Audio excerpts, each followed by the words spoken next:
तिमी मेरो आमाको प्राण थियौ। तिमीलाई बचाउन मैले आफ्नो तर्फबाट हुने हरेक कोसिस गरेँ, तर सकिनँ। तिमीलाई यसरी टड्पाएर राखिराख्नुभन्दा बरु मुक्ति दिनु उचित लाग्यो। सक्छौ भने माफ गरिदेऊ मलाई। तिमी पनि आमा नै हो।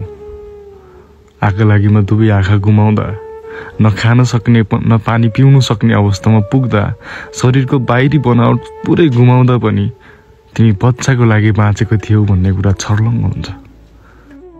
दुश्मनी थियो होला त मसँग थियो होला, मेरो परिवारसँग थियो होला। बिचरी नादान यो बेजवान जनावरको के दोष?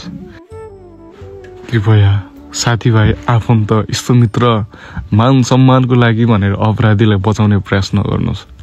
आज मसँग यस्तो खालको गतिविधि गर्न सक्नेले भोलि तपाईँसँग पनि त्यही गतिविधि नदोहोर्याउला भन्न सकिन्न। यो घटनाले मेरी आमा विक्षिप्त बनेकी छिन्। उनको मानसिकतामाथि निकै गहिरो घाउ लागेको छ। मैले उनलाई सम्झाउन सकेको छैन, बुझाउन सकेको छैन। जब त्यो भैँसीको पेटबाट निकालिएको यो बच्चाले मुटु ढकढक्यायो, तब म रातभरि राम्रोसँग निदाउन सकेको छैन। ए गुलाब, तिमी सुगन्ध छर्न त आयो, तर मन उजाड भएको बेलामा आयो। ए हरियाली, तिमी हरियोपन जगाउन त आयौ, तर मनमा डढेलो लागेको बेलामा आयौ।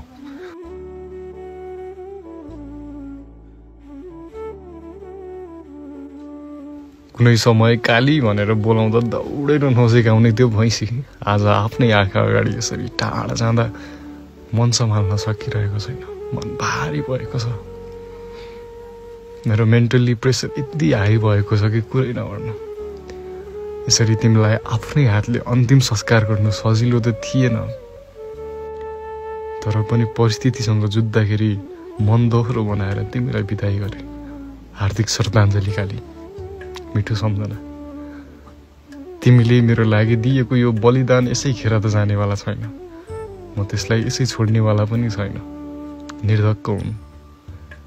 न्याय ढिलो चाँडो होला, तर न्याय अन्धो हुँदैन।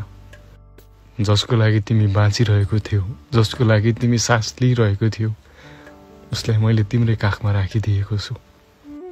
न्यायमा ढिलो चाँडो होला, तर न्याय अन्धो हुँदैन। तिमीले मेरो लागि दिएको यो बलिदान यसै खेर जानेवाला छैन।